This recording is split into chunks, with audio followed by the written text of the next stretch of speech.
So you just came back from your honeymoon. How did you meet your wife?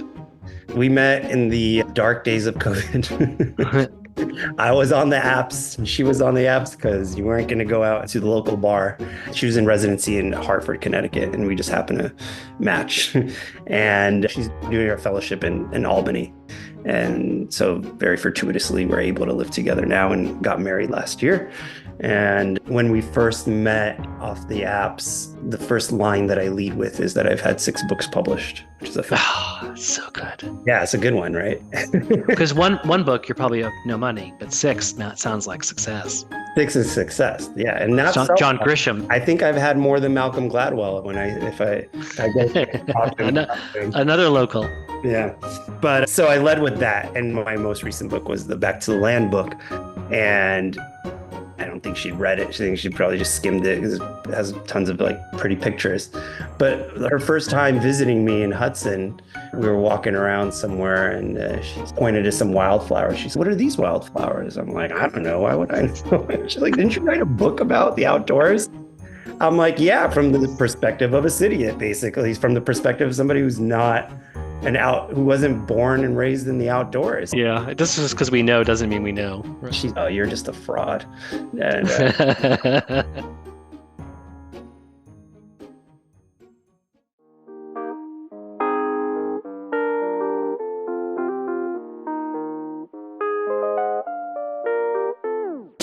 Down in the valley, moved up from the city. It's a new way of living and I'm trying to get used to it. 1 park poodles, half an ounce of an idiot. Ordered a Manhattan and they call me a Cidiot. At first I hurt my feelings, but it's kinda got a ring to it. When you move to the country, they can tell when you're new to it. I'm looking at a place, but I'm trying to keep fitting in. It takes too long to be a local, so for now I'm a Cidiot.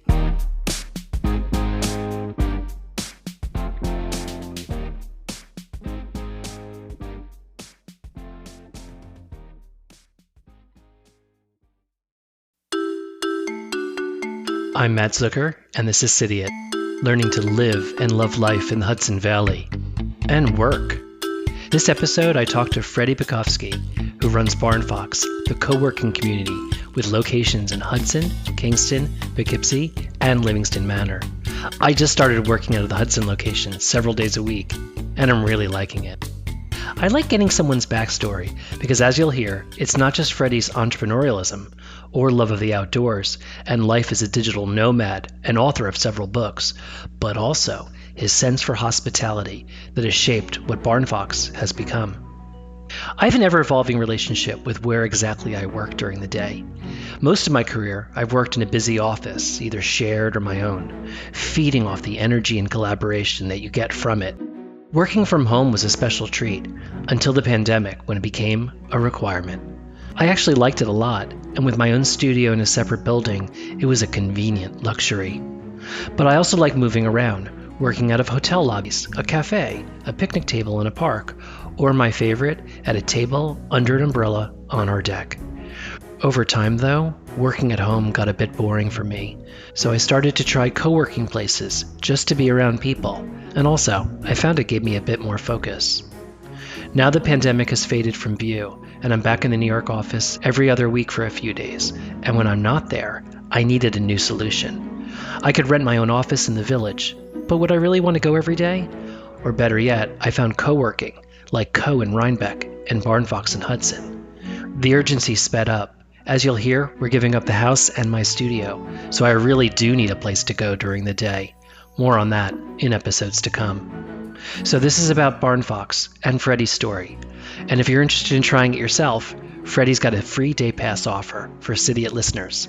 I'll put a link in the episode page and in the show notes.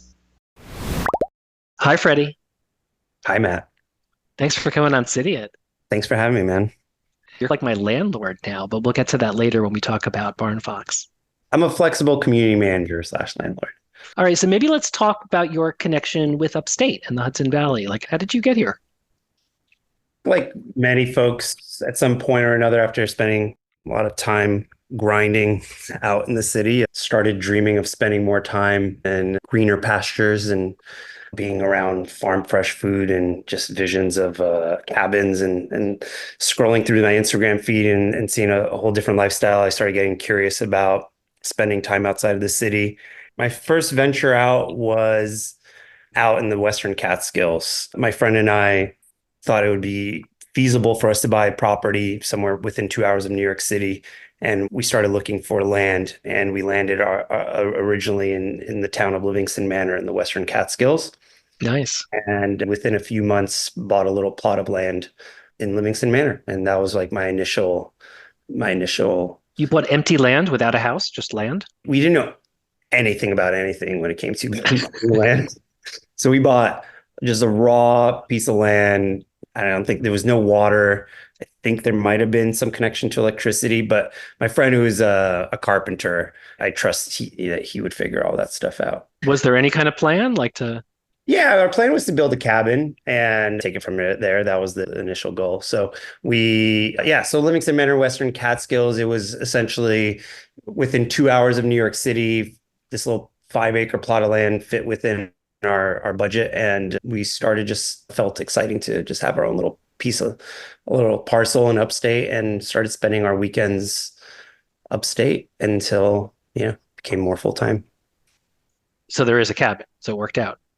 There was eventually a cabin that I assisted in designing, but admittingly did not build too much of my own. So was there an adjustment for you? Bugs, dirt, So you an outdoorsy person? So the initial spark to venture out of the city was my initial interaction with the outdoors I'm from Brooklyn originally, from Bensonhurst, Brooklyn. And then we moved out to Los Angeles when I was younger. And so always lived in a big city environment. And then around 12, my parents sent me to sleepover camp. And that took me to Lake Tahoe, Northern California. And I just loved it. I wasn't one of those kids that couldn't wait, that were crying for their parents. I was like upset when it was all over, and I wanted to stay longer. And I also realized like how fun the camp counselors were having. So then later in life, and when I was about 21, I decided to become a camp counselor to see what it was like on that side of the experience. So I went back to Tahoe to be a camp counselor, and I spent almost 3 months in the woods. We were 2.5 hours outside of San Francisco. So even to my surprise, I didn't have an urge I thought I would want to go visit the city throughout the summer to like touch base with a city.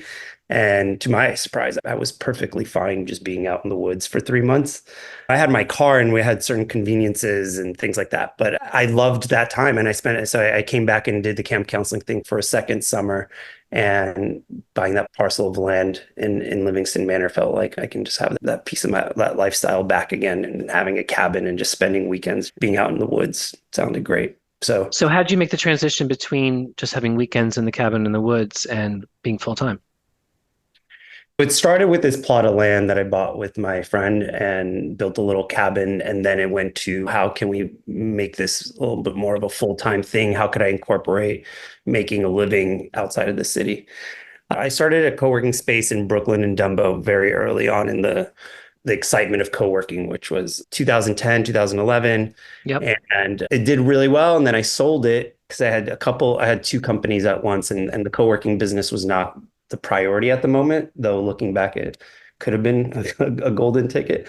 But I love doing it. I love the day-to-day of the co-working because I love the hospitality side. I loved designing the space, and I really enjoyed it. And at this moment where I thought about leaving the city, I was thinking about my options, and I thought if remote work continues to become a thing with technology, which I felt it would, then maybe remote workspaces would become a thing.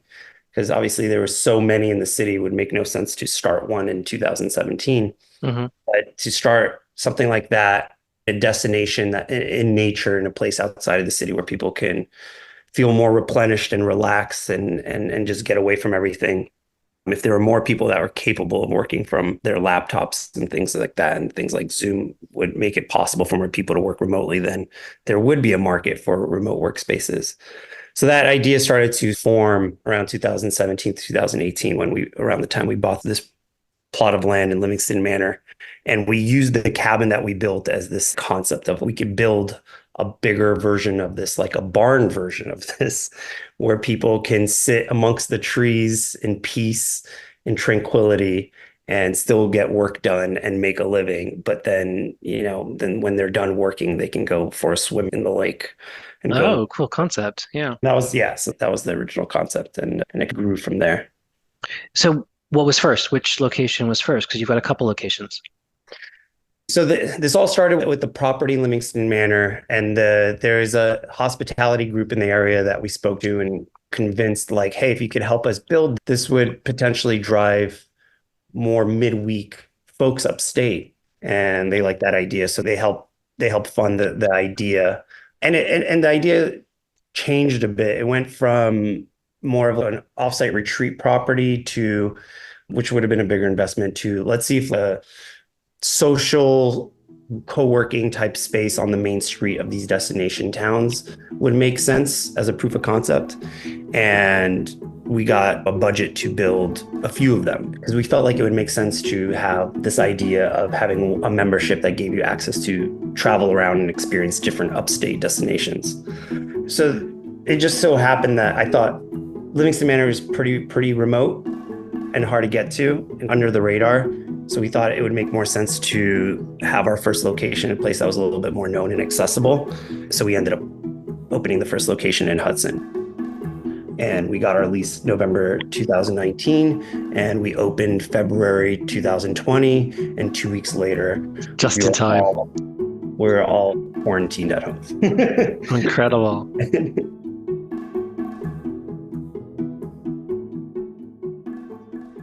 And then what about Poughkeepsie and Kingston? What initially happened, so COVID happened. We just opened our location. What we found was all of a sudden people were working remotely and they realized they didn't have to be in the city. And folks started coming upstate and renting out long-term Airbnbs. And then they were feeling very isolated at home and starting to reach out to us as a space to get away from their house. And so it was tricky to navigate how we functioned during COVID. There were moments where quarantine was lifted with certain parameters, and we operated as best as we could with those. But point being is, it felt like we built something that was based on the growth of remote work, and it felt like remote work was about to grow very quickly. And there would be potentially more people working remotely and coming to these destination areas. So we already had the funding in place to open up more locations, and we thought Kingston would be the next best place. So we opened up our Kingston location about 6 months later, around September, October of 2020. And then eventually we did find ourselves in Livingston Manor the next year. So how would you describe Barnfox? I just joined, right? So I just started, I just got my desk. It's a social space. It's a nice space to be able to just spend your time and be productive, but also a social space where you can meet folks, and there would be a great community culture. The passion behind it was, I'd always been a digital nomad. I never labeled myself one, but I was like, I just happened to be always working from coffee shops, and then eventually opened a co-working space.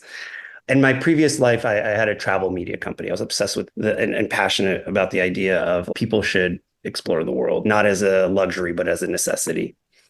And wouldn't it be great if more people can work from anywhere in the world, giving them the freedom to live in many different places around the world, and then having a social hub like Barnfox where they can meet local people from different places around the world. That was like the driving passion behind it for me.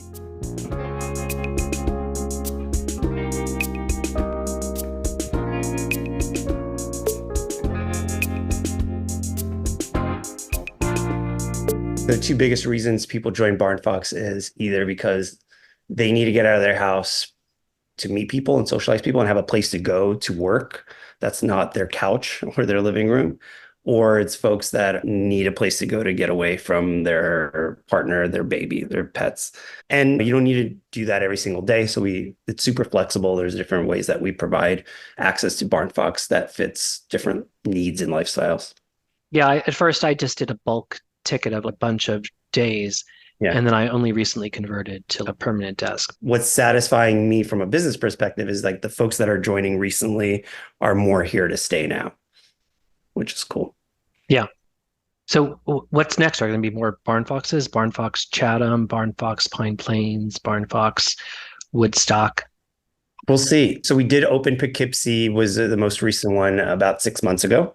We've been doing more and more offsite retreats. So we'll use our spaces as an offsite retreat venue. And like I said, the original concept was to be a bit more of a retreat property, which is a bit more ambitious than what we've been doing. And we'll see. We're working on that concept now. Maybe I could get my company Profit to come up and retreat. Where would they stay though? They're going to sleep on the floor? So that's what we're going to try to build. Is what we do now is we put them at the nearby hotels. So in Kingston, for example, we're directly across the street from Hotel Kinsley. So we work very well in like having folks stay at Hotel Kinsley. Hotel Kinsley doesn't have the communal space for a bunch of people to get together. So they use us as the event venue. And then we also do all the planning and coordination for the offsites. However, it would be nice if we could just have everything all in one area, in one location on a beautiful property. So that's the goal. Yeah. How'd you decide about design? Yeah, you have to have a beautiful space. There needs to be a beautiful space to leave your house and go to. And conceptually, we wanted to have the design fit the environment that we were in. So for our first Hudson location, we knew that folks here have a pretty high standard for design and aesthetics. So we put a lot of effort into making sure that this space really was just beautiful and fit the aesthetics of the neighborhood. And I think we succeeded. I think our space, even now, if you go down Warren Street, you're like, what is that? We built these beautiful Scandinavian style, like wavy ceiling walls. And yeah, just put a lot of thought and effort into the aesthetics. So every location, I think, fits into the environment. To like our Livingston Manor location, which is known for, it's way more rustic and it's known for fly fishing. It definitely fits the more rustic environment of that area. There's like a wood fire stove and fishing rods on the wall and things like that. So we try to fit the aesthetic of the environment. Do you fly fish? No. I asked because you wrote that book, Back to the Land, and I saw, which is all about getting out there and back to the land. And there was a whole chapter on fly fishing and tiny tents. Livingston Manor is known for that. That's one of the most famous regions in the country for fly fishing. There's a really beautiful long history of fly fishing. That's super interesting. It's never something I've attempted. Yeah, me either. I'm more of a Hudson person, as you can imagine. I did finally get into fishing in general, like recently, because I do live in Catskill across the river from Hudson. And one of the first things I did when I did move up here full time was get a kayak. And at first I was just putzing around in the river. And eventually I was like, adding a fishing rod to this could be fun. And so I got into fishing from the kayak and caught my first fish last summer. And I was like, oh, I get why people are into this. It was really exciting. I enjoyed it. What kind of people are attracted to Barnfox and are working out of locations? They're just people that appreciate the environment. They appreciate being in a more tight-knit, smaller community where, the same reason that I was interested in coming out here, which is I want to be more connected to the community I live in. It's nice to be surrounded by farm stands and knowing that you can just go buy food that was grown 20 miles of where you live. And like myself, being an entrepreneur that never felt bound to any one place until I started Barnfox. It's a place people come to that have the luxury or ability to just work remotely, but come from so many different walks of life. We have folks that are into sustainable environmental causes and work in that field. But especially in Hudson, I think there's such a diverse group of people here. We do work in the old office building as Etsy, and we still have Etsy folks that became Barnfox members via Etsy. Right. It's a mix of designers and engineers and architects and marketing folks. There's some folks that are in fashion. It's really all over the place. Yeah, I'm still just getting to know people, but I find them pretty friendly, and we'll see how I get along with my neighbors, and haven't fought over any phone booths or anything like that yet, but I'm optimistic. It's civilized. And there's dogs. And even the dogs behave themselves, so it's nice. Yeah. Barnfox has become one of the doors that open for folks that when they first moved to one of these areas that we're in, into the social community here, which is fantastic. I had an episode on how to meet people, and I had a whole guide on it too. And I'm going to add joining a co-working thing as a way to meet people too, because I didn't have that in my original list. I had like joining organizations and clubs and go sit at the bar. Yeah. But I think doing something like this, even if you're not there every day, even if you do it 1 or 2 days a week, it's still a great way to meet people. I try to connect people, especially the more we get to know folks. I'm like, oh, if you have this interest, I'll connect you with this person who also shares an interest. And just finding the things that you love about it here. I got into gardening. Like I said, I got into kayaking. Road biking is really popular here. So Barnfox gives me the opportunity to say, hey, who wants to go road biking? And we've, for the last few years, we'll get together and have brunch at somebody's house after a 10-mile ride. So no chance of becoming a farmer. That's done. The ship has sailed. Part of the book was I did live on some farms and volunteer on some farms. I'm not a big fan of waking up 5 o'clock in the morning. I interviewed Golden Farm, and what I was really surprised was that Kyle and Amanda do not wake up early. They said, because they are cattle farmers, the dairy farmers are the ones get up early. So you could still do it, just don't be a dairy farmer. I was waking up at 5:30 to feed turkeys at like 6 a.m. Which was fine. And actually, I'll be dead honest with you. The reason I'll never do the farm thing is I could not stand the stench of poop all day. Yeah. Those animals just poop, right? And they don't care. Yeah, I just can't be around that much poop on a daily basis. Yeah, that's fair. That's a good guardrail. Good to know. But what I love is there are folks at Barnfox that do have chickens, and they bring me their chicken eggs. And I'm like, this is what I'm talking about. This is the country lifestyle I was dreaming about. Yeah, that's true. You don't need to do your own chickens. Just know someone who has them. Exactly. You just have to have the friends that have the chickens. Thanks for listening to Cidiot. More this season to come. Yes, including our big life choice. Please rate and review Cidiot in the Apple and Spotify podcast stores or just via Cidiot.com's website. On the episode page and in the show notes, you'll find a link to Barnfox, as well as the free day pass to try it out.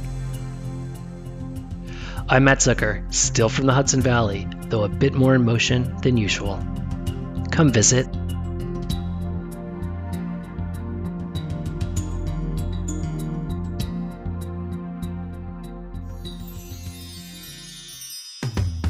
In the valley, moved up from the city. It's a new way of living and I'm trying to get used to it. 1 pot noodles, half an ounce of an idiot. Ordered a Manhattan and they call me a Cidiot.